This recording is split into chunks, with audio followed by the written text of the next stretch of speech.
Ladies and gentlemen, good evening. From the days of Gary Smith, who is sitting there in the second row, you are used to somebody getting up behind a podium and greeting you there. But you should understand that I have been beaten up so much in the 6 months I have been at the Academy that I cannot stand anymore.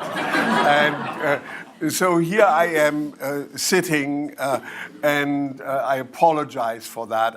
I should have that podium which says American Academy in Berlin, and of course the fellows will get that podium when we get to that point. Don't point at the photos, Gary.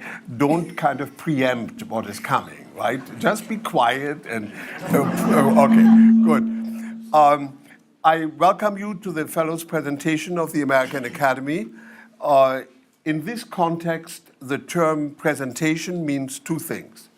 We, the American Academy, present the American Academy Fellows for the winter term, but much more importantly, they present themselves and their work, and that is what is going to happen, and we are already all looking forward to it.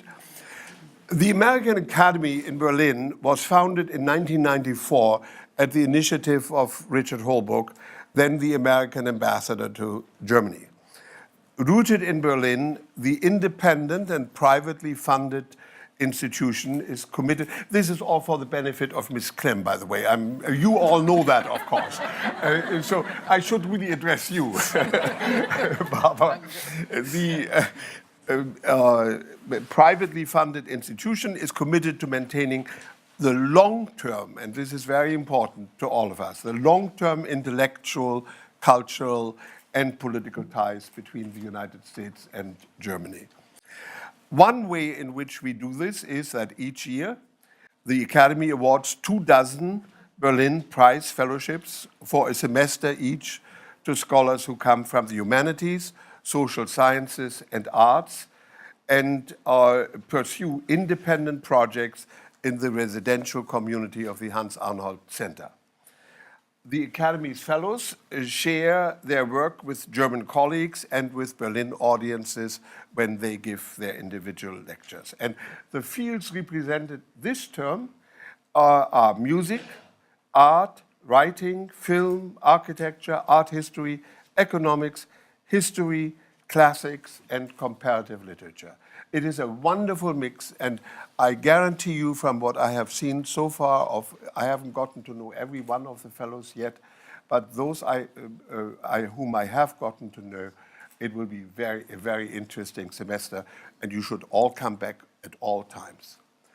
Now, at the very first meeting tonight, we introduce the fellows to you, but we also have the tradition of introducing the fellows to Berlin and Germany.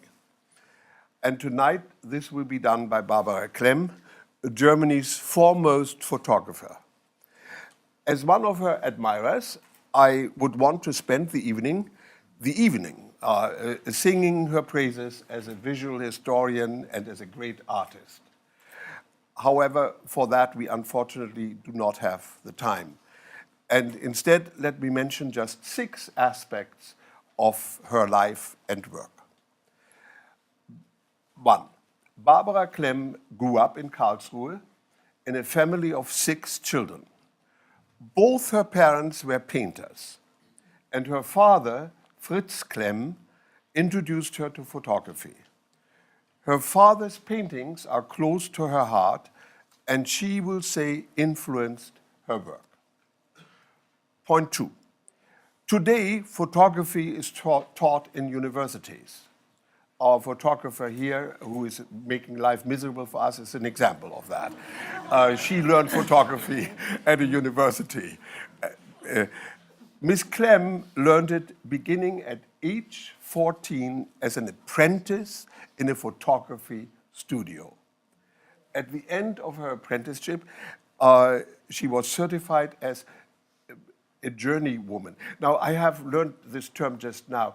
You know, Geselle is, of course, translated as journeyman ordinarily, but we now have accepted the variant journeywoman. So I can say you were certified as a journeywoman. Eventually, Miss Clem became the grande dame of German photography simply by the outstanding quality of her work, not by anybody's certification. Point 3.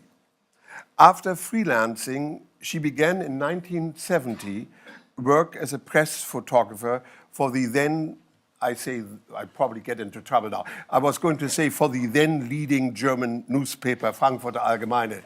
Now there will be some who argue that it is still the leading newspaper, but I don't want to enter that dispute as a matter of fact. Miss Clem still lives in Frankfurt. Her first assignment at the Frankfurter Allgemeine was to travel to Poland at the time of the Warsaw Treaty negotiations that led to the recognition of the Oder-Neisse border. She retired from the newspaper, not from photography, in 2005. Point 4. Miss Clem uses only black and white photography and no flash. It is her view that black and white intensifies, compresses the content of a photo. Her favorite camera is an old beat-up Leica M6. Do you have it with you? Yeah. Every time. Will you show it? I mean, we should do some show and tell, Barbara. It is really an old beat, and it is. She permitted me to hold it earlier today. It is very heavy because it's just made of steel. It's gute Werbung für die Leica. Right? Yes, of course. I'm not in the pay of Leica. Don't misunderstand that. But in addition to now using almost exclusively this old Leica of hers, she stresses the importance of the dark room and the work it makes possible in refining a photo's atmosphere. Point 5. Miss Clem was a participant in the German student movement of the late 60s, but found that being a participant observer did not work very well. The photographer has to restrain herself, hold back. The German verb Miss Clem uses is sich zurücknehmen. One of her other insights into the work of a photographer is what she calls the need to be always on the move. As you will see shortly, she has been that in her own quiet and restrained way. 6th and final point. Recently, Miss Clem has been moving in a most original fashion through landscapes. The poet Goethe was also an artist whose drawings of places that he traveled to can be quite remarkable. Miss Clem was invited to take photos of what Goethe depicted now. This led to an exhibition which juxtaposed Goethe and Clem. Actually, that's quite, I mean, to be juxtaposed with Goethe is really, yeah. Yeah, the rest of us cannot aspire to that, Barbara. I saw the exhibition in Weimar, where it was sponsored by the Classic Stiftung Weimar, whose president, Helmut Seemann, happens to be with us tonight. The exhibition was wonderful, and Miss Clem did not have to rush after her subjects, but could reach them walking in a leisurely fashion. I cannot imagine a better way to begin the new year, undoubtedly a very political year, than with you, Barbara. Now, and there we will begin. Now, let me say something about our proceeding. I had originally kind of theoretically meant to ask Ms. Clem lots of questions. And then I realized that she was just really much better explaining the context of her pictures herself. She doesn't need me to ask her leading questions. And so that is the way we will proceed. Barbara is very comfortable understanding English, but she is not comfortable speaking English. So she will speak German, and Rüdiger Jürgensen, our head of communications, will translate what she has to say. I realize, of course, that many members of the audience don't need that, but some of you will need it, and you are the guests of honor. So for you, we do the translation mostly. Explain how you got involved in in that kind of activity. Doch, als erstes möchte ich dir danken, dass du mich so schön eingeführt hast. Und ich mich sehr freue, dass ich vor Ihnen ein bisschen über meine Arbeit reden darf. Und ich werde es versuchen, so intensiv zu machen, wie ich das kann. Und ich freue mich, ja, ein zweites Mal, glaube ich, erst hier zu sein. Ich habe einmal den Schriftsteller Kreiden fotografiert hier. Das ist sicher 20 Jahre her. Und nun bin ich hier und erzähle ein bisschen Ihnen. Also ich fange an. Das muss ich denken. Actually, this isn't even on, is it? It is. Okay, you can hear me. Okay, it's hard to tell from here. So, thank you for the introduction. Ms. Clem said she is very happy to be here tonight and happy to be able to tell the story about some of her photographs. It's only the second time that she is at the American Academy. The first time was to photograph the author Kreiden. Kreiden. And so today is the second time. Das Bild, das Sie hier oben sehen, das ist sozusagen der Beginn meiner Arbeit gewesen, meiner journalistischen Arbeit. Mein Mann hat Medizin studiert und hat mich motiviert mitzugehen, und ich war sehr viel in der Studentenbewegung dann auf Teach-ins und Demonstrationen. Das ist eine Demonstration gegen den Vietnamkrieg. Ja. So this is the very beginning of my career. My husband was a student of medicine, and so I was able to go to very many places with him, and this is the start. It is a demonstration against the Vietnam War. Ja. Wenn Sie sehen, wie das Bild zustande kam, es ist, ich muss Ihnen, glaube ich, sagen, was ein gutes Bild ist, muss eine gute Komposition haben. Und die kriegen Sie zum Teil durch das Licht, zum Teil durch die Aufteilung der Bilder, des Formates. Und hier ist ganz wunderbar, das Licht hat eine wunderbare Rolle gespielt, das Gegenlicht. Und das ist etwas, was das Bild verstärkt. So the important thing about photographs is the composition of a photo. And several different things go into the composition of a photo. One is the light, another is the format. In this particular photograph, you can see how the light really enhances the effect of the photograph. Und Sie müssen natürlich bei diesen Bildern auch enorm schnell sein. Nämlich ich musste immer etwas schneller laufen als die Studenten, damit ich stehen konnte und dann das Bild machen konnte. So what's important in photographs is also the fact that you kind of have to stay one step ahead of the group that you're trying to photograph, so she really had to run in this case. Now let me say something about the next photo. Ja. Yeah. 1969, Barbara. Ja. Yeah. This is a photo from 1969, and it is a really dramatic photo.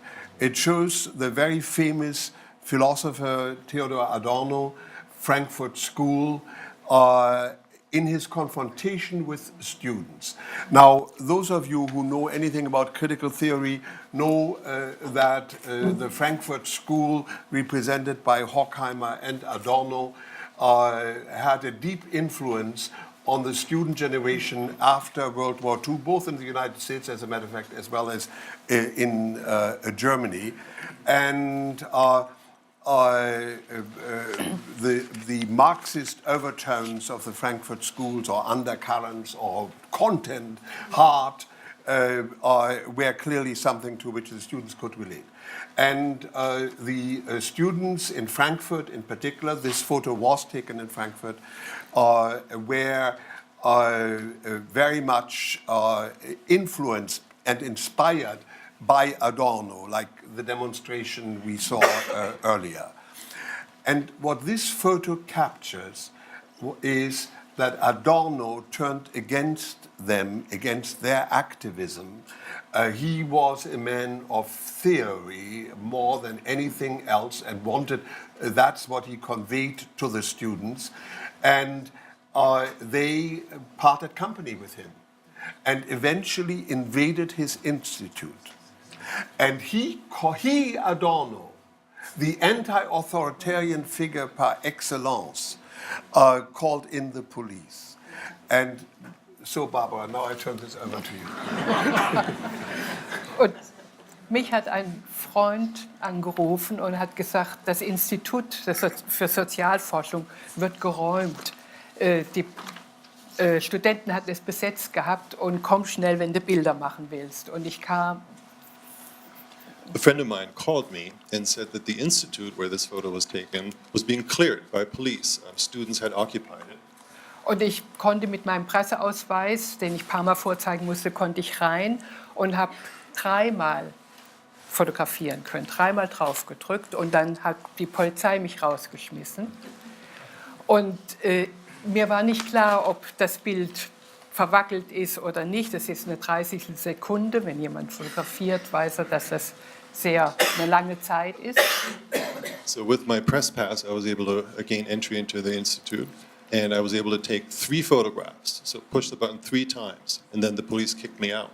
So I had no idea whether or not the photo was going to be in focus or not. You never know in these situations. Und ich wollte dann fotografieren, wie die Studenten abgeführt wurden, weil sie Hausfriedensbruch begangen hatten. I wanted to photograph the students, how they were being led away by police because they had broken the law by occupying the institute. Als sie zum Haus rausgingen, aber die Polizei hat mich daran gehindert, indem sie mich mit den Füßen getreten hat und mich eingekreist hatte und ich nicht arbeiten konnte. Und ich war sehr empört gewesen. But the police prevented me from doing that by kicking me with their feet, by forming a circle around me, and I was very mad at the police for keeping me from being able to work. Und man unterstellte mir, ich hätte einen Polizisten geschlagen und dann haben sie mich verhaftet. Und dann bin ich mit den Studenten ins Gefängnis eingeliefert worden für kurze Zeit. Then I was told that I had hit a policeman. And I was arrested, and then together with the rest of the students, I was brought to the police station. Also es waren damals schon sehr aufregende Zeiten. Es hat aber für mich fand ich eine ganz wichtige Entwicklung, weil man gelernt hat zu sehen, wie schnell man in eine Situation gerät, in die man eigentlich dachte, gehörte man nicht rein. So those were exciting times back then. For me, it was an important experience because I was able to experience firsthand how you can find yourself in a situation that you didn't design just by accident. Ja, das ist der kurze Ausschnitt in die Now, Adorno never Studenten. taught again after these incidents. That was the end of his teaching career at the University of Frankfurt. Und er ist sehr viel kurz drauf auch gestorben. Yeah, ne? right. Yeah. Okay, you do Yeah. the rest. Yeah, Next, the next. Barbara. Hier sehen Sie Brezhnev das war der erste Besuch von einem russischen Generalsekretär in Deutschland 1973. Here you see Chancellor Brandt and the Soviet Premier Brezhnev, and it was in 1973, and that was the first visit of the General Secretary of the Communist Party of the Soviet Union in Germany. Und das war für mich der erste Auftritt von einer großen politischen Ereignis in Bonn, das ich zu fotografieren hatte.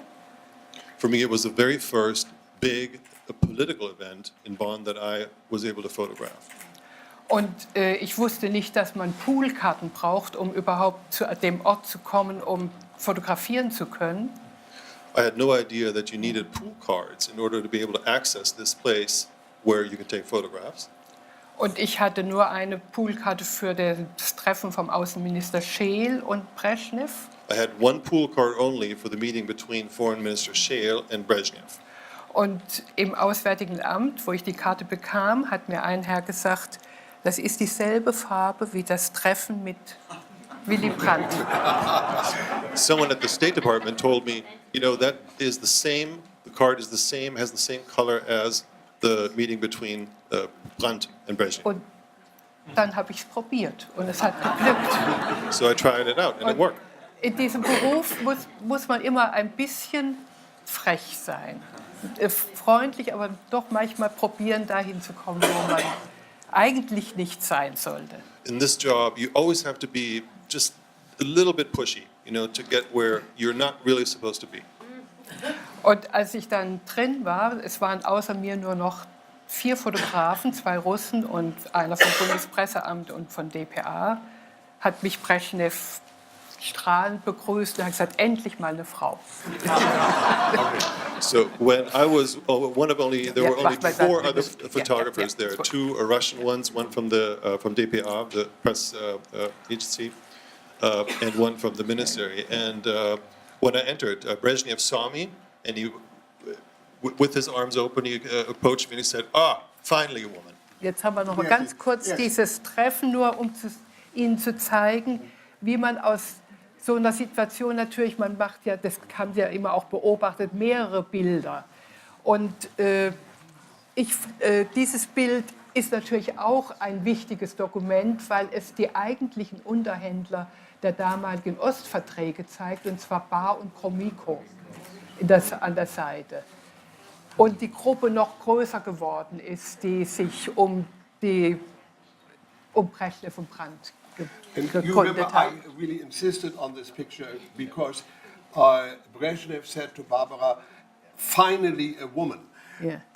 In that group of 25 diplomats, people involved in the negotiations, there is not a single woman in this picture. Yeah. I counted, there are about 20 to 25 people. So this is just quickly the photo. Ja, gut. Ich glaube, ja. Ja, das ist der berühmte Kuss. Wobei ich Ihnen sagen muss, es gibt einen zweiten Kuss. Und zwar von einem französischen Kollegen, Régis Bossu, der direkt hinter mir stand. Und er kam zu spät zu dem Termin und hat mir erzählt, er hatte ein langes Teleobjektiv drauf und hat also ein reines Close-up machen können von den beiden. Und ich habe ihm gesagt, du hast das bessere Bild gemacht. Und weil ich dachte, diese wirklich sehr komische Küsserei war dann doch in einer Großaufnahme vielleicht interessanter. This is a famous photograph. Of course, there's a second photograph of the kiss, and it was taken by a French colleague.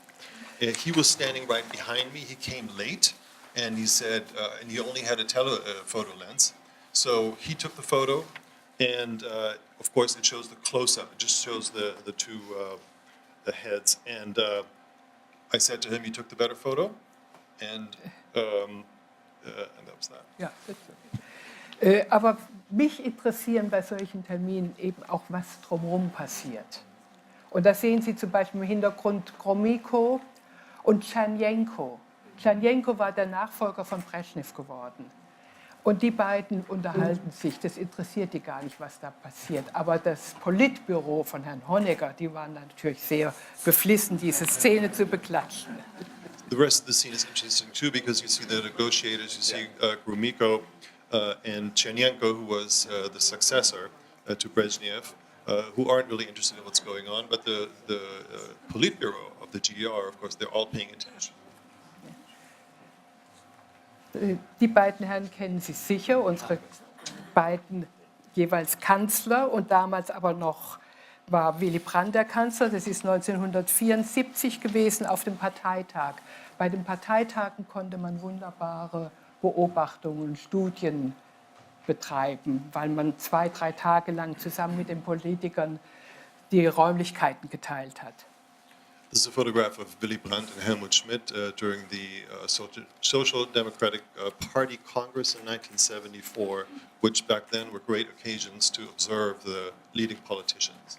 Und wenn man wusste, dass Brandt natürlich eine ganz andere Richtung hatte als Schmidt und dass sich beide eigentlich wirklich nicht sehr mochten, aber doch gemeinsam die Partei nach vorn bringen mussten. So ist dieser Januskopf, denke ich, ein ganz gutes Symbol dafür.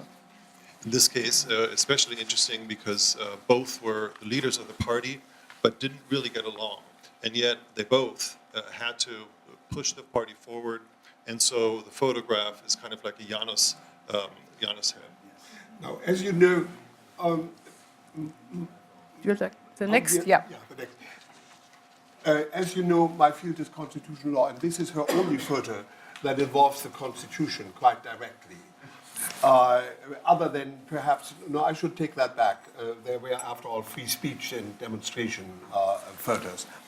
The basic law, the Constitution of the Federal Republic, invented something that has since been copied by many other constitutions, and that is the so-called constructive vote of no confidence. What that means is you can unseat a government only if you elect its successor government. You know, in Weimar, you could vote no confidence, and then the government would fall, and then there was a lot of chaos usually. And among the lessons the Bonn Constitution learned from Weimar was that should be prevented, and so they invented this constructive vote of no confidence, which means that if a majority of parliament elects a successor to the chancellor, then that successor will serve. Now, for 13 years, there had been a coalition of social democrats and free democrats. And in 1982, by means of a constructive vote of no confidence, that government was unseated. Now that, you would say, is kind of, so that's the idea. The whole thing was to have another, if there's another majority that doesn't believe in the government, then we go ahead. Now there was something very special about this event, because the Free Democrats simply switched from the Social Democrats, with whom they had governed for 13 years, and left them in the cold, and joined the Kohl and the Christian Democrats, and then they ruled from then on. And I will now leave it to Barbara, but you see this extraordinary picture where Kohl is being congratulated by his predecessor Helmut Schmidt, who just, as you know, he just died a couple of months ago. Ja, aber wen sehen Sie da noch drauf? Herrn Genscher. Und Herr Genscher, der wie aus dem Bild schleicht. Und er hatte ja das Ganze eigentlich in Bewegung gebracht und angezettelt. Und das sind so die Dinge, die dann ein Bild ausmachen. Und die der Unterschied zum Teil sind eben von den Agenturbildern, die sich ganz speziell immer nur auf die eine Sache konzentrieren. Nicht alle, aber so manchmal ist das der Fall. Also ich denke, je mehr man weiß, umso besser kann man arbeiten. Und das ist das Wichtige an dem Beruf auch. The other person you see in this photograph on the upper right is Hans-Dietrich Genscher, who was head of the Free Democrats. And he is the main figure who got the ball rolling on this constructive, on switching the allegiance and bringing down the social, the coalition. And you see him sort of fading out of the photograph on the upper right there. And this is the difference between the agency photos and those photographers who have a little bit more time, who can view the whole scene. The agency photographers focus on the main thing, and here you get a little bit more than that. And I should add one thing. This involves the American Academy now. In the debate in the Bundestag, in the parliament, that led to the constructive vote of no confidence, Schmidt said to Genscher, addressing him directly, he said, "Citizens will not forgive this action of yours for many years to come." He was really mad.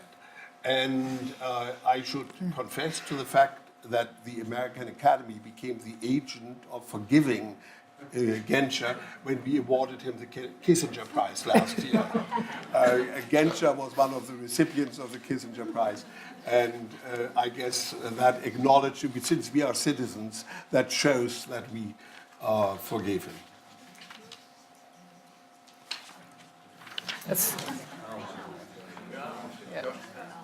Yoshika Fisher. Es ist eigentlich kein gutes Bild, sondern ein Dokument. Und zwar das Dokument der Turnschuhe bei der Vereidigung zum Umweltminister in Wiesbaden, wo wir natürlich alle nur diese Schuhe drauf haben mussten, um mit dem Bild was machen zu können. So this is not really a good photo, but it is a document. It's a document of the tennis shoes. When Yoshika Fisher was sworn in as minister in Wiesbaden, the first green minister, and of course we had to get the tennis shoes on there. Aber er hat es ja dann sehr schnell gelernt, als Außenminister sich sehr gut zu kleiden. But he then learned when he became foreign secretary or secretary of state to dress very, very well. Barbara, I learned that Yoshika Fisher also did an apprenticeship as a photographer for a year, but then he quit. He couldn't stand it. Did you know that? No. No? Oh, no.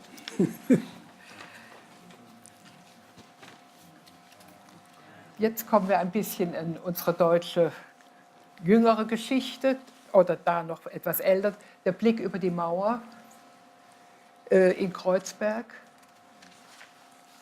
Now we are getting to a more recent part of German history. This is the wall, a view across the wall here in Berlin-Kreuzberg. Und das nächste Bild ist auch ein Bild der Mauer hier in Berlin, was man sehr schnell vergisst, wie es wirklich noch vor 25 Jahren aussah. This is also Ja. a view of the wall, also in Berlin, and one forgets how it really looked, the reality of the wall in Berlin. Das nächste ist ein sehr komisches. Das ist 1987, als die Mauer noch feststand und ich einen Auftrag hatte, das Brandenburger Tor und den Reichstag auf ein Bild zu bekommen. Das war für Jobs Ziedlers Geschichte, sollte ich das machen. Und es war hochkompliziert, weil der Wald dazwischen, also ich habe mich dann gerettet, indem ich nur einen Engel vom Reichstag genommen habe und das Brandenburger Tor mit dem Tower. Und währenddem ich da arbeitete, kamen 3 Grenzsoldaten auf der Westseite, liefen vor der Mauer auf und ab. Es war ja der Boden von der DDR. Die mussten ja die Mauer auf ihren eigenen Boden stellen. Und ich habe die fotografiert, die haben mich fotografiert. Und so haben wir uns hin und her gespielt. My task was to take a photograph of, for Ziedler's book, of both the Brandenburg Gate and the Reichstag together in one. And that was very complicated, and I saved myself by taking a photograph of an angel at the Reichstag and the Brandenburg Gate. And while I was in the process of doing this, 3 border guards were walking up and down the wall, and we were looking at each other, and I was taking photographs of them. Und plötzlich klopfte einer an die Mauer und es ging das Türchen auf und alle 3 verschwanden wieder in den Osten. And one of them all of a sudden knocked on the wall, and a door opened, and he vanished back into the east. Das war dann der 40. Jahrestag der DDR, bei der Gorbatschow erschien. This was the 40th anniversary where Gorbachev. Und es ist der Moment, wo er sagte, The Gorbachev made a very famous statement, and Barbara captured that very moment. Now, the statement is often reported as having been, those who come too late are punished by history. He never said that as a matter of fact. And there is now a consensus that what he really said, but this is speaking to people who were demonstrating there, dangers await only those who do not react to life. Gefahren warten nur auf jene, die nicht auf das Leben reagieren. There seems to be consensus that that is what he said, and he didn't say what is usually attributed. ja. Und ich habe das nur bekommen, weil ich mich unter das Volk gestellt habe. Ich hatte keine Poolkarte. Und dann habe ich gedacht, ich gehe halt mal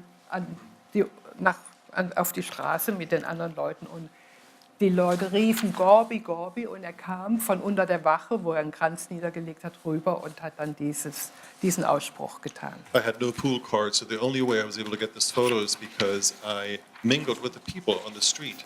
And they called Gorbi, Gorbi, and he came over from across the street where he was where he laid a wreath, and this is how I was able to get the photo. Dann kam der 10. November und in der Nacht vom 9. auf den 10. war ich in Frankfurt und habe aber dann irgendwann mitgekriegt, irgendwas ist passiert. Die Leute kommen rüber und dann war für mich klar, also der erste Flieger am Morgen nach Berlin. Und ich habe nicht die Redaktion gefragt, sondern ich bin einfach los, weil ich dachte, da muss man hin. So this is the 10th, and the wall came down in the night of the November 9th, and I was in Frankfurt, and I heard the news, and the first thing I did in the morning is I got on the plane without asking the newspaper. I just got on the plane. Und ich habe den ganzen Tag nur fotografiert. Es gab keine Handys, man wusste nicht, wo, was, wie war. Ab und an mal in die Telefonzelle und die Redaktion angerufen, um zu hören, ob sie was wissen. I photographed the whole day, and back then there were no cell phones, so you didn't know what was happening when. I was walking around taking photographs, every once in a while checking in with the editorial office to see if they could tell me something. Und mich hat natürlich interessiert, wie sieht es am Brandenburger Tor, dieses Bild ist am Brandenburger Tor gemacht, wie sieht es auf der Ostseite aus? And this photograph was taken at the Brandenburg Gate, and of course I was interested in seeing what the situation looks like in the east. Und es gab eine Leiter und da musste man sehen, dass man da hochklettern durfte. There was one ladder. Und alle wollten rauf. And everyone wanted to get up there, and you had to see, make sure somehow that you were able to Und get da up. gab es diese wunderbare Szene mit diesem Mädchen, die mit diesem Grenzsoldaten flirtet und ein Autogramm auf ihren Arm haben wollte. And there's that wonderful scene of the girl who's flirting with one of the East German border guards, and she wanted to have an autograph on her arm. Barbara, tell the story about the parents. I mean, when they saw the photo and what became of her. Ja, ich hatte die große Ausstellung im Gropiusbau vor 2 Jahren und da war das Bild auch. Und die Eltern von dieser jungen Frau haben mich angerufen, haben gesagt, da ist meine Tochter drauf, kann ich das Bild haben? Dann habe ich denen natürlich das Bild geschickt und dann rief mich ihre Tochter an und sagte, sie wäre jetzt verheiratet, hätte 2 Kinder und ist Juristin geworden. Also sie war ganz glücklich und das hat so eine Entwicklung. Nein, ich glaube nicht. 2 to 3 years ago, I had a big exhibition at the Gropiusbau in Berlin, and this photograph was among them. And the girl's parents came up to me, and subsequently the girl got in touch with me and explained that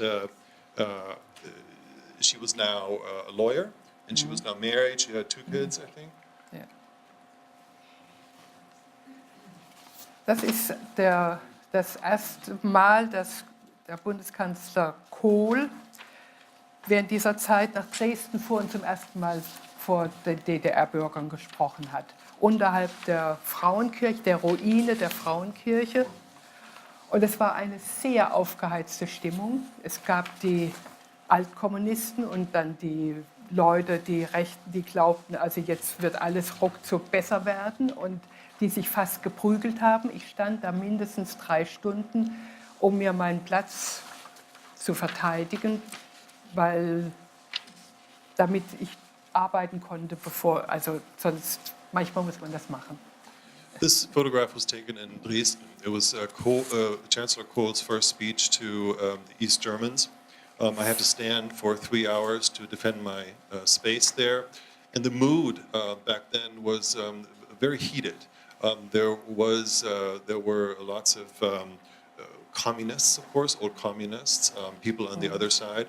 And in many instances, it almost came to blows between the 2 groups. Und ich hatte so das Gefühl, dass ich hatte Angst bekommen, habe gedacht, wo wird das uns hinführen, wenn wir wieder so stark werden und wieder so groß werden. Also es war eine ganz ungemütliche Stimmung. Und ich glaube, dass das in diesem Bild zu sehen ist. The fear I had back then was what would happen if we, meaning Germany, become this big again. And that is something I think that comes across in that photograph. Und der Kanzler, da habe ich das erste Mal wirklich voller Achtung das erlebt, wie er versucht hat, diese Stimmung zu drücken und nicht sich hat auf der Welle hochtragen lassen. Und er hat nach 20 Jahren Mauerfall in einem Interview gesagt, dass für ihn das die schwierigste Rede war, die er während seiner Amtszeit gehalten hätte. This was the first time that I really had a lot of respect for the Chancellor, who in this volatile situation sought and was successful at keeping the mood down, keeping the mood at bay, and did not do the opposite and try to get the emotions going. And 20 years later, he said that he believed that this was actually the most important speech of his career. Dann kommt mir, das ist für mich sozusagen das Symbolbild der Wiedervereinigung.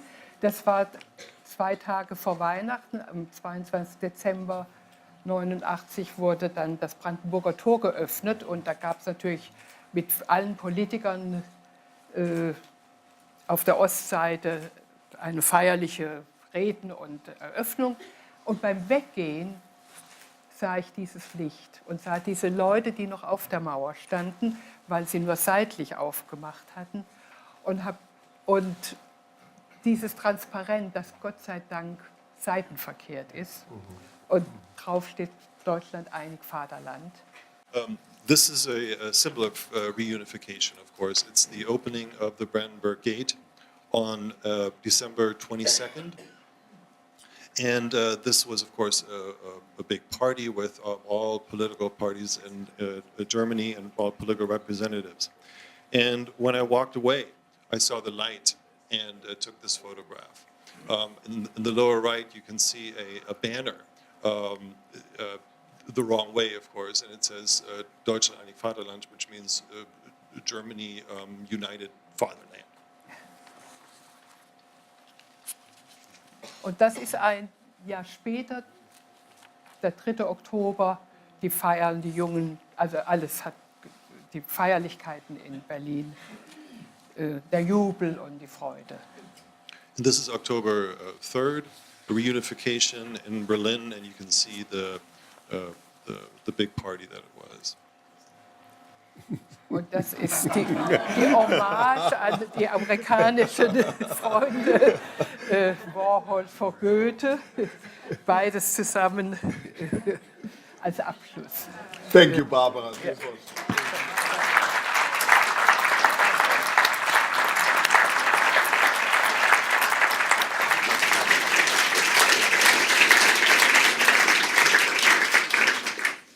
Good evening. My name is Sophia Roost. I'm a professor of the history of science at Harvard University, and I am honored to be this year's Anna Maria Kellen Fellow at the American Academy in Berlin. The question that gets me up in the morning is, what is life? What are its contours and its lineaments? I know it's funny. What are its competing definitions that mark it out as a category? Now, because you've already laughed, I'll note that this is a really big question, potentially an intractable one. It risks, on the one hand, veering into poetic stargazing, and on the other, into analytic philosophy. Now, in order to chart a course between the Scylla and Charybdis of poetry and philosophy, and I should now apologize to the poets and philosophers in the room, I turn my attention to how people think about and talk about what life is, and life scientists in particular. More so, I'm interested in how these definitions have changed over time. So how, for example, can we compare natural philosophers in the 17th century who claimed that their fossils contained potent and vital forces, and artificial life scientists in the 1990s who could stare at their computer screens and claim that their software is alive? What could possibly unite these two definitions? This is a question that I first started thinking about while studying synthetic biologists, a group of life scientists who convened in the first decade of the 21st century. And they came from disciplines as far-flung as computer science, mechanical engineering, and electrical engineering. Together, these researchers decided that if the aim of biology was to better understand how life works, then manufacturing new life forms would yield better theories than would experimentation. So together, they advocated not experiment, but manufacture, not reduction, but construction, not analysis, but synthesis. Now, if my first book looked at very new life forms being made in the laboratory, in the project I'll be pursuing here at the Academy, I turn instead to very old, perhaps even originary life forms. That is, I'm turning to creatures that are either really slow, or very old, or very cold, or possibly all of the above. The book, which is titled The Quick and the Dead, is an anthropological and historical account of the concept of latency in the life sciences. And here when I say latency, I mean creatures that slow or pause and then later reanimate hours, decades, even centuries later. So they seem as if dead until they're alive again. In this regard, I will be following geobiologists and micropaleontologists into their field sites in Italy, Svalbard, Oman, and Namibia, watching as they attempt to extract extinct microbes from very ancient rock beds. Such organisms inhabit, and I gladly follow them into, what is arguably the deepest crevasse of metaphysical divides, that which separates life from non-life, and what might lie in between.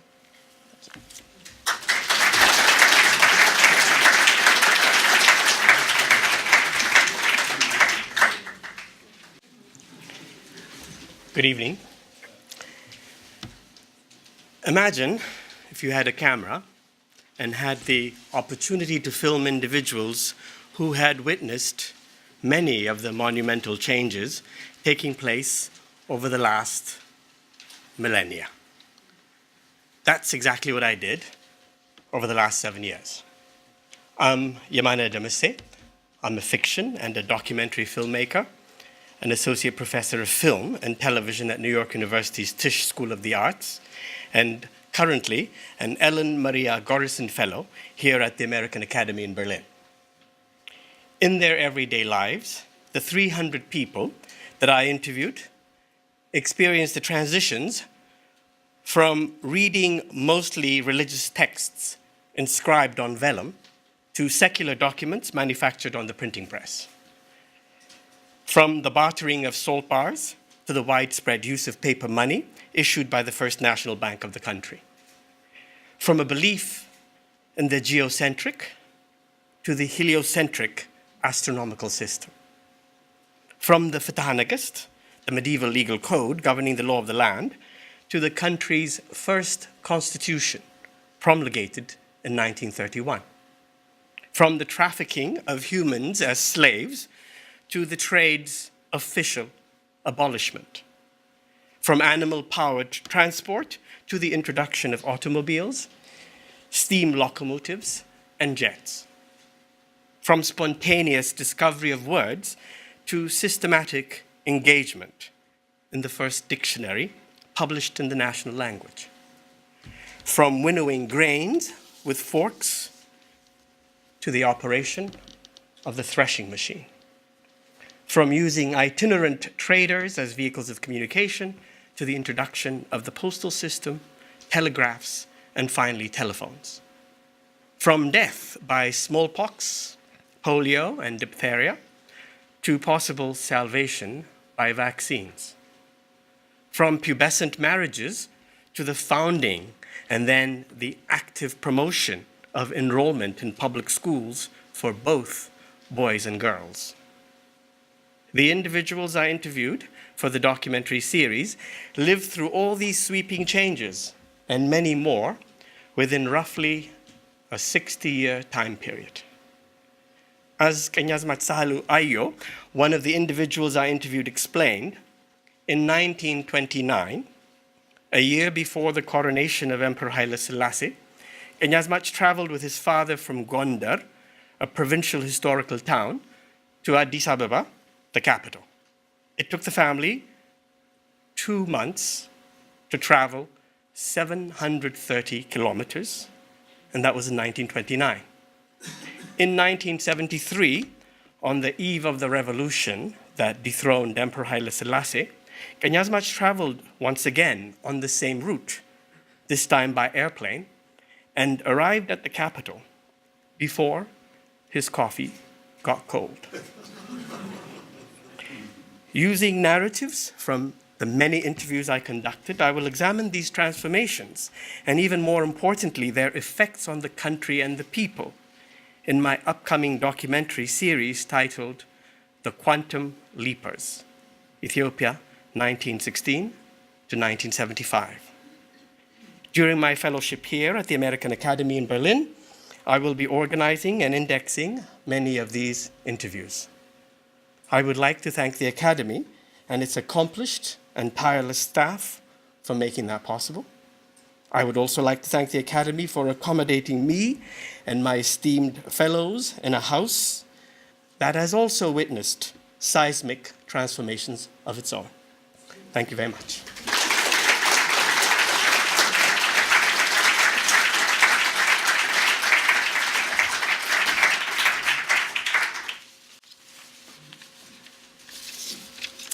Good evening. In the late summer of the year 1096, Yosef al-Lebdi, a North African, Arabic-speaking Jewish merchant based in Egypt, made his way from Cairo up the Nile, across the eastern desert, down the Red Sea, and out in the Indian Ocean.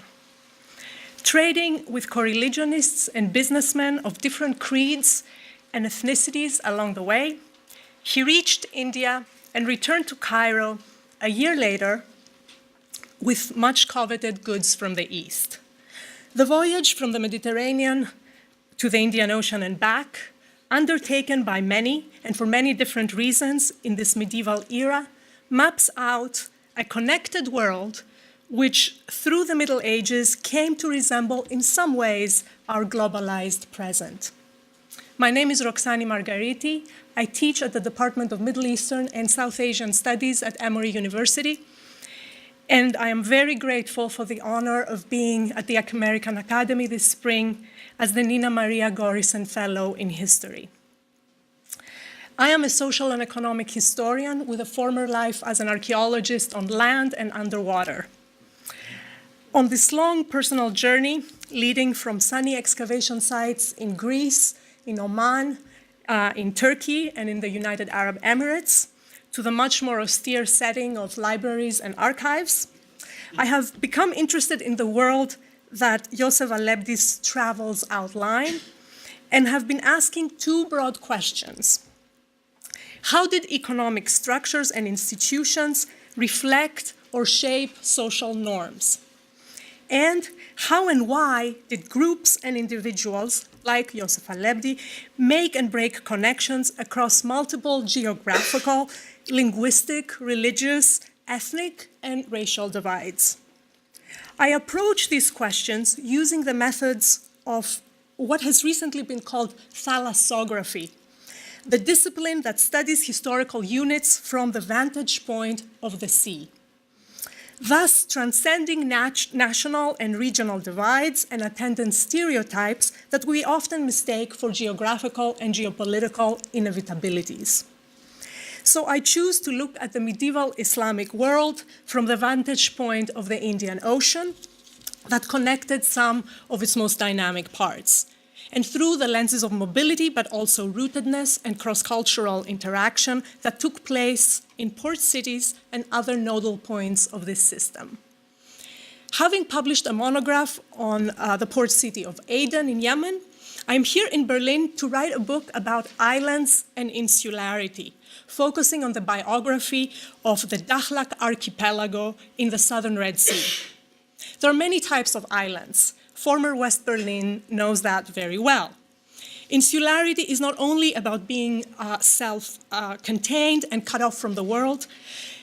The many histories of islands and islanders entail, in fact, a shifting and historically contingent balance between connectivity and isolation.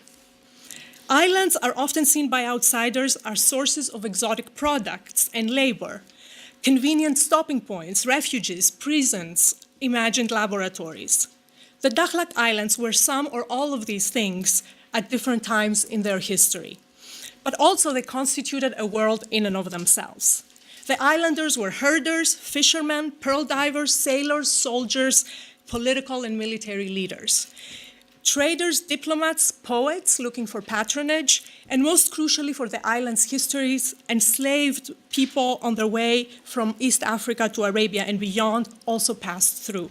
It is these lives that I seek to understand and convey by collecting and analyzing the many disparate fragments of the island's past. And it's a privilege to be able to do this here in the very well-connected island of the American Academy in Berlin, among wonderful new friends and colleagues. Thank you.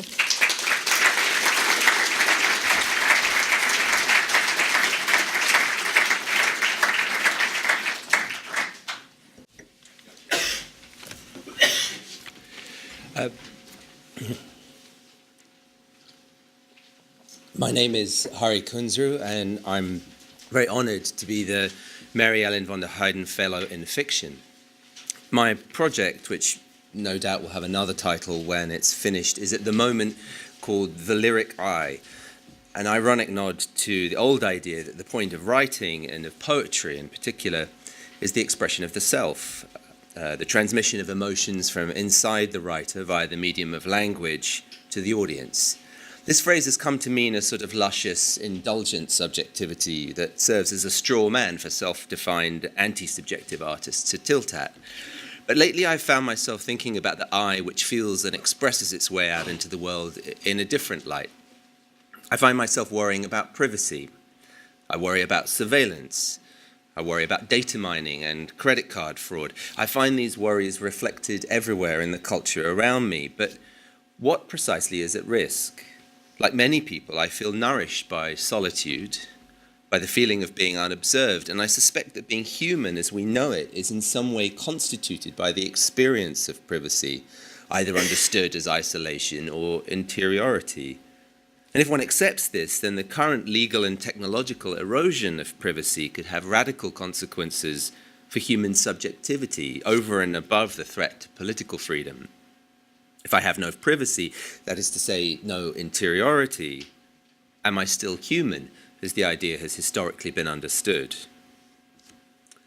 I once lived in a house which was under surveillance by suspicious neighbors.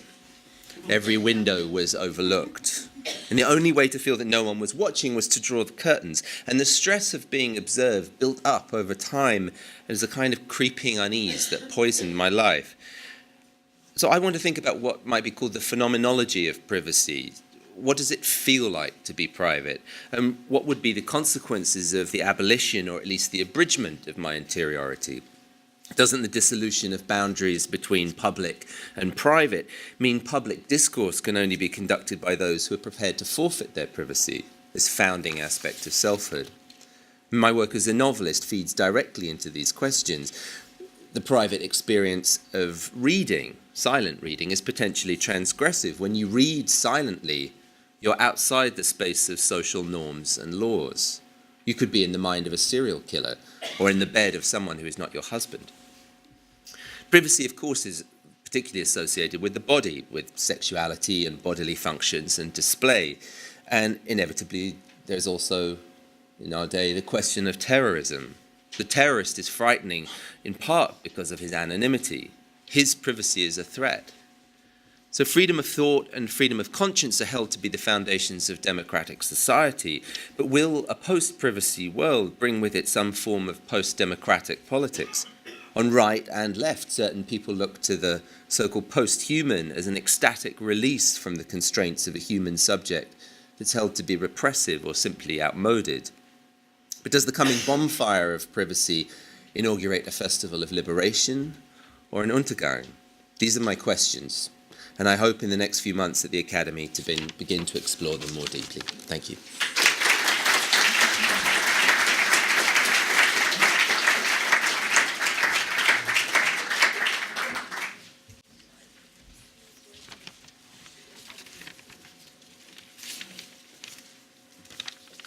Good evening.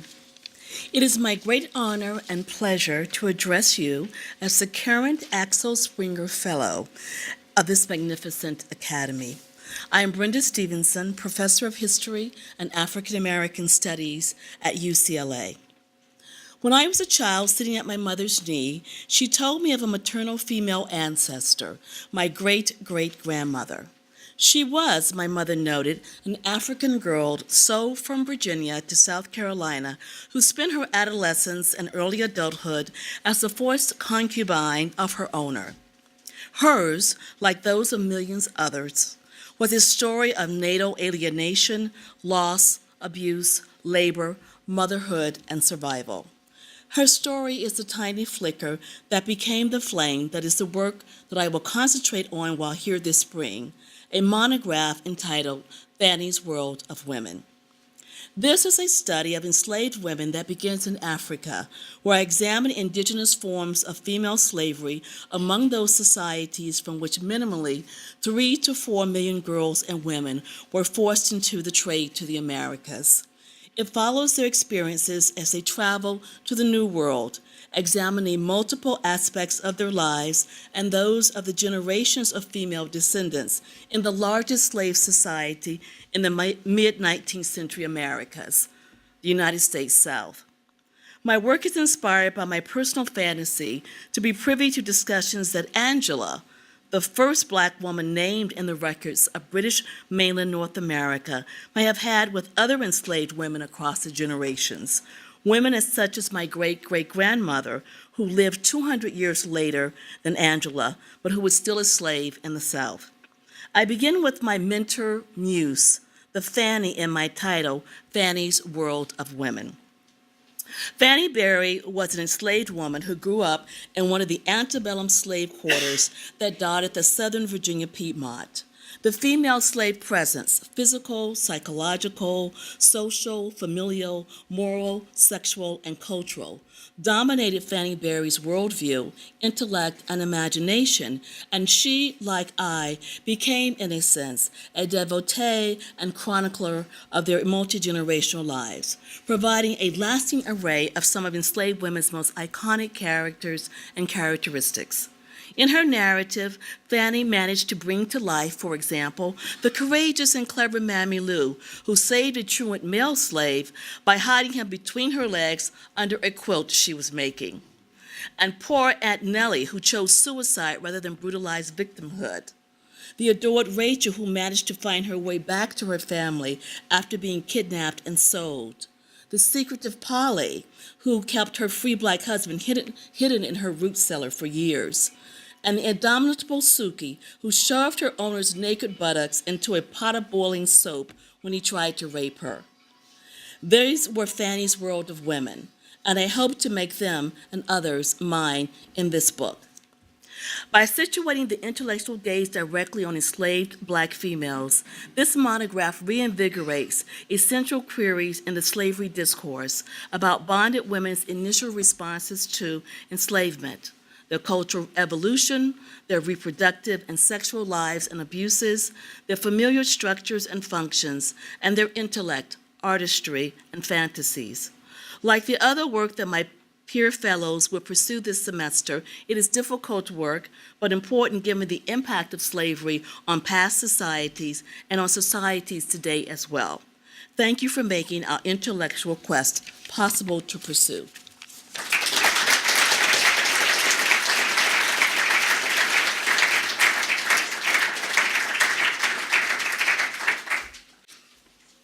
Hello, I'm Spiros Pavlopetros, architecture historian teaching at Princeton and Gerhard Leimbiger Fellow at the Academy. It was while sitting in my office in the Academy's Fellows Pavilion, designed by Gerhard Leimbiger, writing the statement that I became aware of a peculiar empathy between my research topic, world ornament, and the space in which I'm currently working. At first sight, the Fellows Pavilion has nothing to do with ornament, which makes me even more grateful for the generosity of my fellowship sponsors. An impeccably designed geometric envelope of white metal and glass that frames nature with the transparency of abstraction. No ornament, not even a line marking a division between the building's transparency and the reflective opacity of snow that currently envelops the pavilion. But here is where empathy, through abstraction, re-enters. Because in my cosmic redefinition of ornament, all of the above, including the insulating camouflage of snow and the pavilion's geometry, are precisely ornament. Following 19th century architects like Gottfried Semper, I return to the original twofold signification of the Greek word cosmos, meaning both bodily adornment and the world. More precisely, the world in order, creating an orderly arrangement of the world from earrings to planets. I research a moment in the history of this world when such cosmic order was missing. The globe was in turmoil, ruptured by cultural, political, and ethnic divisions, which would miraculously appear reunited by a series of ornamental patterns, from military flags to nomadic tents and to an army of small decorative artifacts that circulated the globe from the colonies to the European mainland and North America. This was a new, portable ecology of small decorative things or even rudiments of living atrophying species, an ecology disengaged from the ground, which would recreate its own global environment by sampling local decorative materials that had widely migrated. Textiles, jewelry, and architectural details, but also weapons, as part of such ornamental ecology. As once again was Zemper, who once said, after looking at decorations of primeval hunting implements, that weapons are man's veritable adornment. They are wahre Schmuck des Mannes. The world of that time and this time has amply experienced the earth-shattering effects of such masculine military ornaments, precipitous global expansion. From armament to ornament, and then the world of knowledge, I come to realize that ornament is not a new subject for my work as an architecture historian, but I have always approached architecture not as a discipline that merely houses or provides the space for people and things, but a device that aims to put these people and things back into conversation. Ornament is a means to do so. Having written a book on the animation of inorganic substances around the turn of the previous century, where architecture, art history, anthropology, psychoanalysis, and the history of the natural sciences intermingle by virtue of their formal as well as epistemological correspondences, I now continue such endeavor to the world of little things, ornaments, accessories, gadgets, hyper-animated things that, contrary to the small size, they seem to dominate global economic production. One may often be surprised by how many different disciplines are represented in the libraries of architects. Philosophy, geography, anthropology, art, film, and science, but often very little architecture. And yet, if we look at the libraries of these scientists, anthropologists, and philosophers read by the architects, how many books on architecture shall we find, written by either an architect or a historian? As another historian put it, we read them, they don't read us. My project, through these interdisciplinary studies of ornament, animation, and modern cosmological revivals in architectural modernity, is in fact to break the very barrier between them and us, and return to a form of architecture that would be once again relevant on a cosmic, cross-disciplinary level, beyond a close coterie of either scholars or practitioners. Returning from this cosmic universe to the small world of my office, I once again realized that this constellation of ornamental analogies still exists in the unornamented space of the Academy's Fellows Pavilion.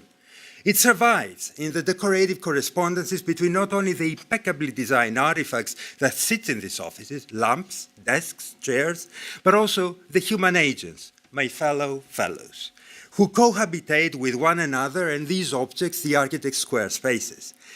These are fellows that come from different parts of the world, even if we all live and work in the USA, and study subjects from very different eras and world areas. And yet, while sitting in our desks, entirely absorbed by our objects of study, I feel that we and the objects we are surrounded by, including that noisy printer, start to correspond and communicate even more strongly than when we collectively chatter during dinner. And there are many of those. These waves of communication permeate the solid walls of the pavilion, whose wood and glass panels start to breathe by this invisible pattern of communication. It's then, in the animate effects of this reverberating, ornamental arrangement of the undecorated space we live and work in, that prompts me to associate, wow, this German pavilion is just like America. Thank you.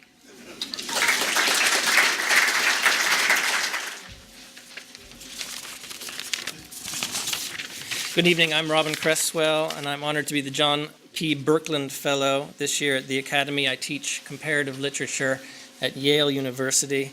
and more particularly Arabic literature, modern Arabic literature. And as a student of and teacher of Arabic literature, it's always seemed to me more than unfortunate that while the Middle East is constantly on the front pages, the news that we read is really a very monotonous diet of political and religious conflict, sectarianism, civil war, terrorist attacks, and that there's very little written, comparatively speaking, about the cultural and intellectual life of the region, so that the Arabic language is reduced to words like Sunni and Shia and jihad and niqab, and everyone knows the famous mujahideen, but nobody knows the poets.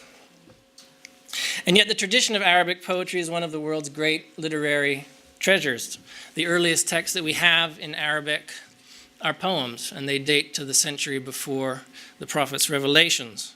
And poetry has always been central to the culture of the Arab world, and this is still true, I think, even in the age of Twitter and YouTube. It is the poets who are the public intellectuals of the region, it is the poets who speak the truth to power. The great slogan of the Arab Spring, "Sha'ab yurid isqat al-nizam," the people want the fall of the regime, is derived from a line of verse. One of the most popular television shows in the region, Sha'ad al-Milyoon, is modeled on American Idol, in which amateur contestants recite their own verse through a series of knockout stages, and the last one standing wins over $1 million, which is more than the Nobel Prize. True story. So my project at the American Academy is a history of modern Arabic poetry, told slightly aslant through 6 poetic tropes. And my hope is that this book, which is very much in its infancy, will give non-Arabic readers a sense for the splendors of the poetry, but also, I think, a more interesting, more nuanced, more detailed way of thinking about history and politics in the region. And in that vein, I'd like to read a short excerpt of a poem by the Syrio-Lebanese poet Adonis.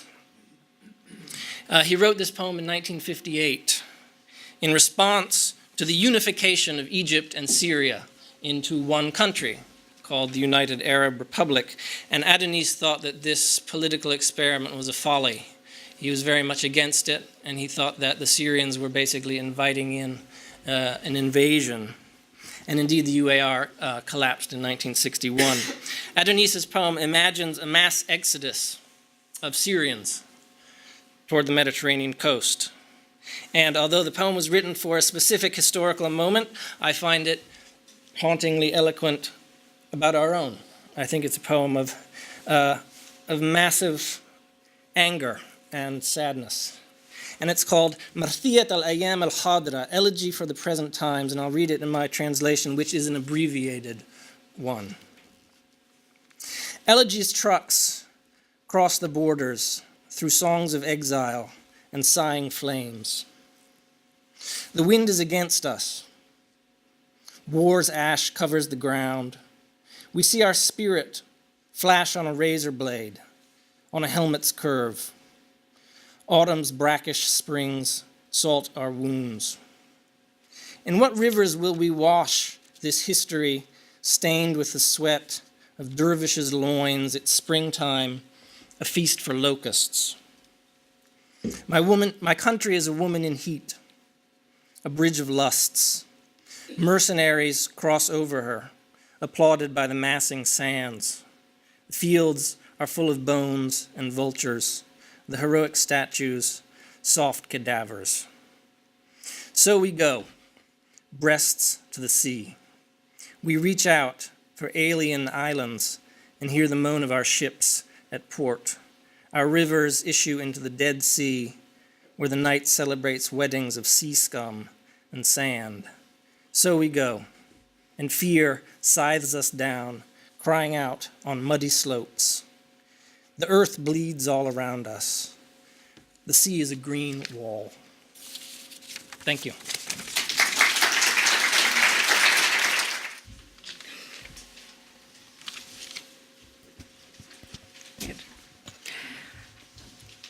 Good evening. My name is Mary Ellen Carroll, and it's a privilege to be back in Berlin as the Gunnar S. Mundheim Fellow in the Visual Arts here at the American Academy. I'm grateful to the board and the staff, my fellow fellows, the Arnhold family, and actually Richard Holbrick's mother, who I met as an adult child in the Philippines and then again in New York, for not only making him, but then making this evening and all of us being here possible. As a conceptual artist, all of my work actually begins in language and with the question, what do we consider the work of art to be? My work primarily occupies the disciplines of architecture, design, public policy, performance, and film, teaching, lecturing, public presentations on policy and the built environment are an important aspect of my practice. And the educational institutions have included Rice University in Houston, Columbia in New York, and the University of California at Irvine. The Academy truly does provide, and as evidenced by these brief presentations, as a visual artist who frequently utilizes unsuspecting materials, which often are not visible and range from the law, intellectual property, as in trademarks, copyrights, and patents. A concrete example, of course, would be the international trademark I have for nothing. An ongoing work in and of itself that as also a material, a process, or potential that can be acted upon or not. After all, a proven myth of America is that it's known for its litigious proclivity. My work in the form of public policy and urban planning, or the lack thereof, as in the case of Prototype 180, my ongoing opus, was started in 1999.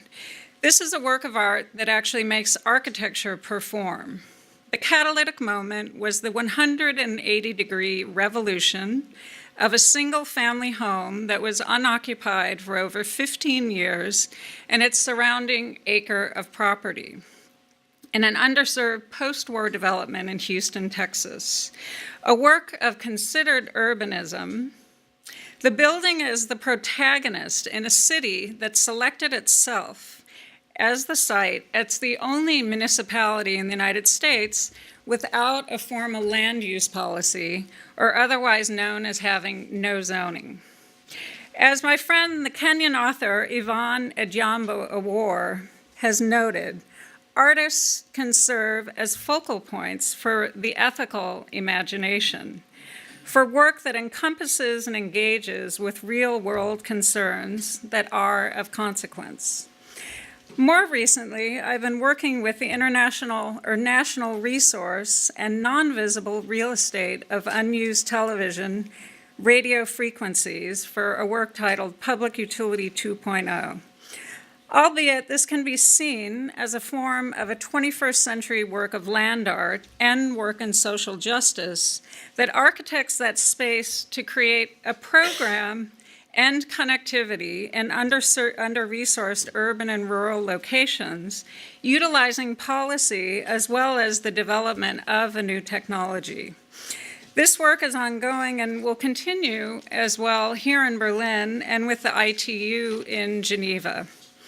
In 1974, the Korean artist Namjoon Paik emancipated video from TV, and he coined the term the electronic superhighway, to talk about how electronic telecommunications would be socially and economically more significant than landing on the moon. Over the years, I have witnessed Berlin evolve socially, economically, urbanistically, both before and after the wall and Krautrock. A unified city without a center posed the question of where, but also who is German. That process did provide the mapping of the city and the structure for a series of photographs that were black and white as well, that eventually comprised 100 German men. It was their self-selection that provided the answer. And this brings me back to the question, and one of the works that I will realize while being here, which is once again informed by the city of Berlin. Before coming, I spent time at the JFK Presidential Library in Boston to research the foreign policy advance team for his visit here. His first stop was at the Brandenburg Tor in the British sector, and it was there that a provisional, and I would posit a Bauhaus platform that was designed to facilitate the view over the wall.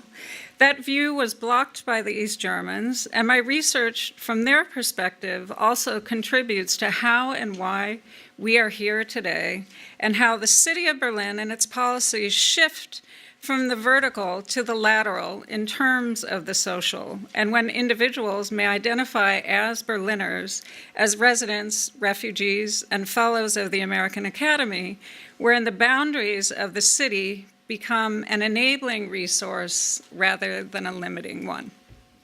Thank you.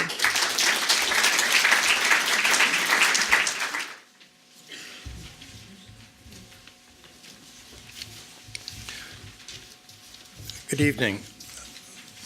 I'm David Behrman. I've made quite a number of visits to Berlin over the decades, but I'm really honored to be here now at the American Academy as the current Inge Margin Otto Fellow in Music. It's a great pleasure for me and for my partner, fellow artist Terry Hanlon, to be welcomed into this warmly supportive cultural environment by the wonderful staff here. As artists, it's refreshing for us that scholarship plays the major role here. And it's been fascinating to begin to learn about the diverse and timely projects that the current scholar fellows among us are pursuing. I became interested in the German music scene, specifically the one in Darmstadt, a long time ago, as I was finishing my undergraduate studies in the States in the late 1950s. It's hard to believe now, but my first visit here was in 1959, as you know, before the wall went up.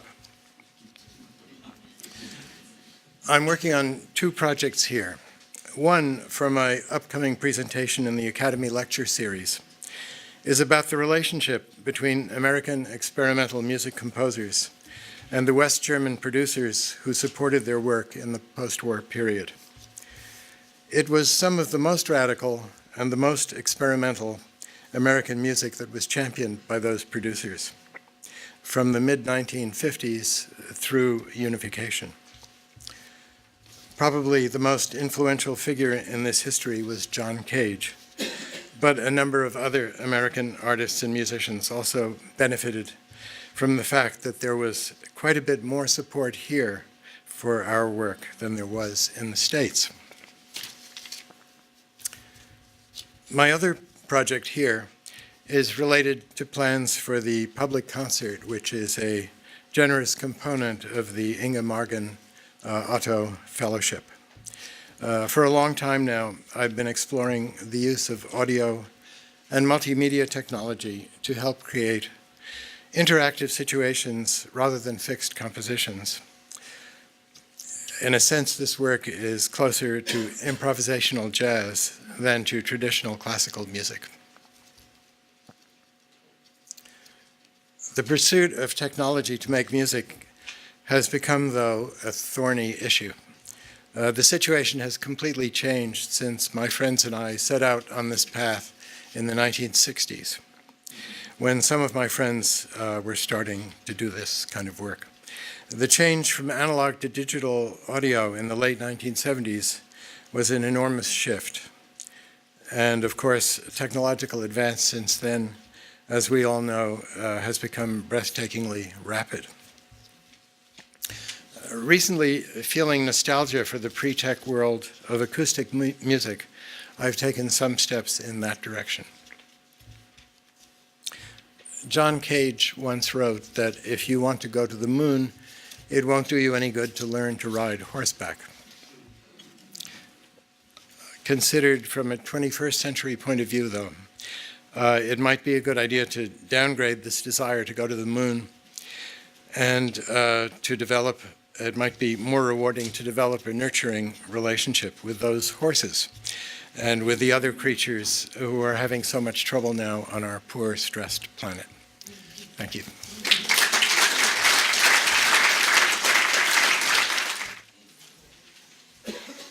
Good evening. My name is Michelle Lowry. I'm very grateful to be the Dirk Ippen Fellow this semester at the American Academy and to be welcomed into this, as you can see, fascinating and stimulating community, and to be to have the occasion to develop such a wonderful circle of new friends. In my less glamorous life, I'm the Andrew W. Mellon Professor of Classics at the University of Chicago. My research focuses on Roman politics, Latin literature, and the continuing resonance of ancient Rome in modernity. You know you're in trouble when you start hearing analogies to Rome in the media. Just last week, two separate New York Times columnists, this is Nicholas Kristof and David Brooks, reacted to the Republican debates by calling the presidential candidates gladiators. Marx famously said the French Revolution draped itself first in the guise of the Roman Republic and then in that of the Roman Empire. These metaphors still play or fight in the public arena. Pundits grumbled about the Roman Empire during the second Bush's invasion of Iraq. In the past year, Michel Houellebecq published his most recent novel, Soumission, Submission, on the day of the Charlie Hebdo attacks. In it, he predicts a dystopic future for France. A Muslim leader, Ben Abbas, is elected to the presidency in 2022 to avert incipient civil war between the National Front and the Muslim Brotherhood. Ben Abbas is explicitly compared to Augustus, who brought an end to civil war at Rome at the price of the Republic. Like Augustus, Ben Abbas will usher in a new golden age. This is Houellebecq's satiric voice shining through here. He will restore the Roman Empire by integrating all the Muslim countries around the Mediterranean basin into the European Union.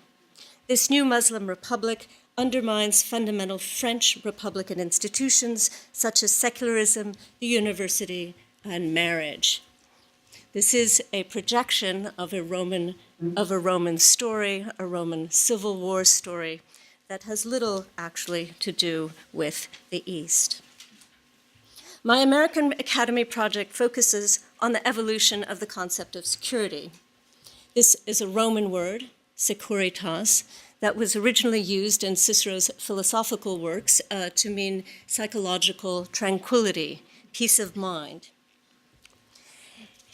In the 1st century BCE, precisely the time when the Republic collapsed and Augustus established imperial rule as the solution to civil war, the term developed a political meaning, similar to our national security, and the phrase securitas imperi Romani, the security of the Roman Empire, circulated as a political slogan. My project traces the implications of the transfer from the sphere of psychology, where the term originated, to the sphere of politics. These entail the maintenance of hierarchies, the autocratic concentration of power, trade-offs in citizen rights, and depoliticization. Some of you may take the S-Bahn home tonight. If you do, keep an eye out for the guys wearing the jackets emblazoned Securitas, and remember, it is a Latin word.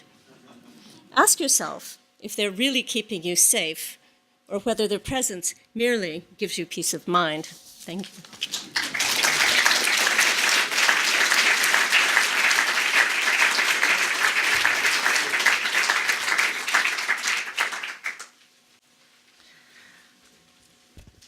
I am Kareem Schleif, and I teach art history at Arizona State University.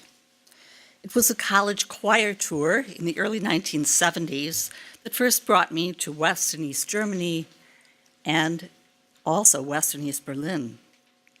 I had anticipated the trip as a once-in-a-lifetime chance to see Europe. I could never have dreamt I would one day have the great honor of holding a John P. Birkelund Fellowship in the Humanities at the American Academy in Berlin. I'm extremely grateful to work in this very privileged environment with a wonderfully stimulating group of new friends and colleagues. My first visit to Europe did not long remain my only visit, but led to frequent transatlantic voyages, an interest in social history, the social history of art, particularly medieval and Renaissance art, especially in Germany and often in Nuremberg. I have written on donors and donations, the spiritual economies of art, women as sponsors of art, and most recently, on animals with agency in art. Much of my current work is collaborative. I've had the great fortune of bringing teams of experts together to work on international, interdisciplinary projects. I like to collaborate especially across would-be boundaries, national borders, language barriers, limitations of media. The effect is always super additive. In other words, working together brings results that are more than the sum of the constituent parts. Whether we realize it or not, all of our endeavors are collaborative. My project here is about the work of the Nuremberg sculptor Adam Kraft. I'm telling the story of how his stone sculptures collaborated throughout history, carving themselves into reliefs along processional routes. Donors assured their eternal salvation. These sculpted stones also assisted some of the same donors in climbing the social ladder toward the politically enfranchised patrician caste. Combining humility with hubris, Adam Kraft chiseled his self-portraits into the hierarchy of public places. The figures took various parts within 500 years of ever-changing discourses on the definition of an artist. On the darker side, sculpted figures tormenting Christ on his way to Calvary were collusive in cementing public attitudes against Jews during the pogrom in the winter of 1498, 1499, and later. The earliest art historians praised Adam Kraft as a magician, almost as an alchemist, who had the power to soften and mold stone. But history shows that the stones could be bent by the audience's sleight of hand. During the National Socialist regime, Kraft and his work were conscripted. They were made complicitous as the most German of German sculpture in the most German of German cities. They were steinalt. They had always already been there. The Allies, as if believing the propaganda, reacted iconoclastically, dropping aerial explosives that transformed into rubble all exposed sculptures. So please join me in 4 weeks when I can show you pictures and give you a more complex reading of the history of art based on this one sculptor. Thank you.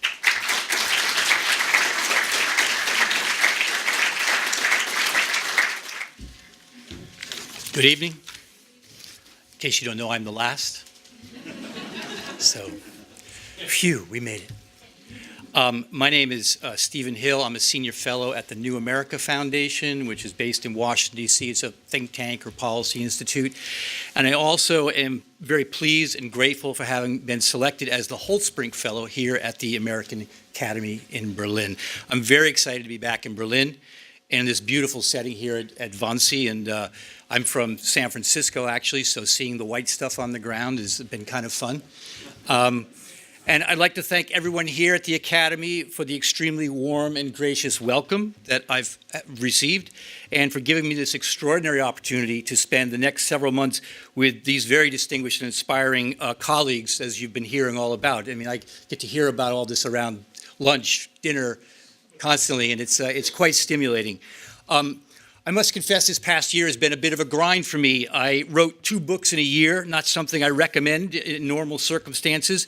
One book was published in October, the other is forthcoming in May. The book just published looked at the impact of technology on jobs and the labor force, as well as the dramatic redesign of U.S. corporations that is occurring right before our eyes, but it's sometimes hard to see. It's sort of like, we don't know who discovered water, but we can be certain it wasn't a fish, right? We don't often understand the nature of the water in which we swim, but these things are changing before our eyes.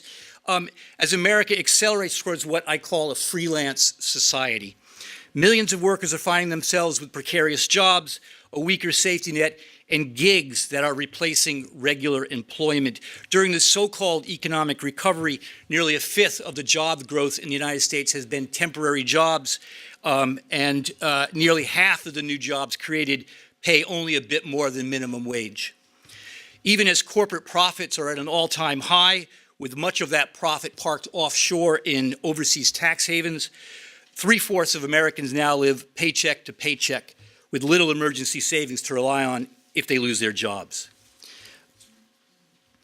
But U.S. corporations themselves are being redesigned, almost in a way that I'm not even sure they quite intended. The vertical industrial powerhouses of the post-Cold War era, in which end-to-end production, marketing, and sales were all housed under the single company roof, yielded at first to companies like Nike and Apple, in which production was outsourced, often to low-wage countries, and in-house focused on design and marketing, and so reducing the scope of what corporations did by outsourcing a lot of it to other parts of the world. Now that company model is yielding to yet a new model, typified by companies of the so-called sharing economy or gig economy, such as the taxi service Uber, which is basically only a website and an app with a small number of executives and regular employees who oversee an army of freelancers, temps, and contractors whose economic prospects are increasingly marginal.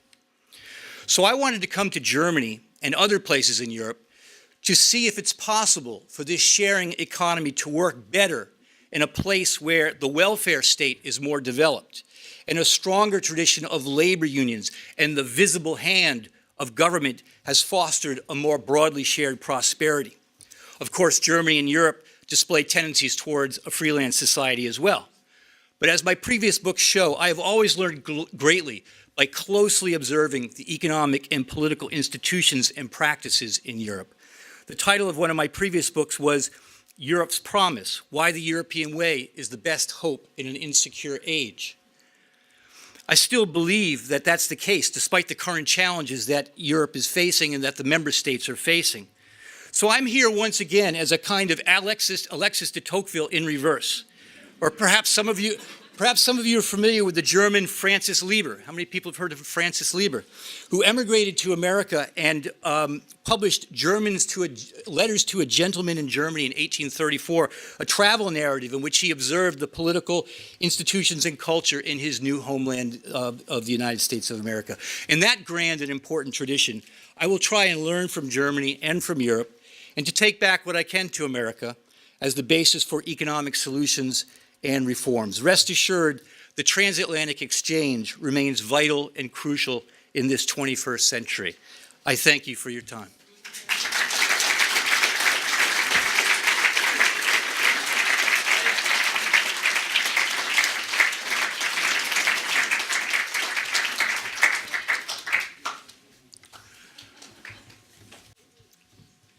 Mary Ellen made reference to Richard Holbrooke's mother. I did not have the privilege of ever meeting her. She was from Hamburg, my hometown. But Richard Holbrooke once told me the following story.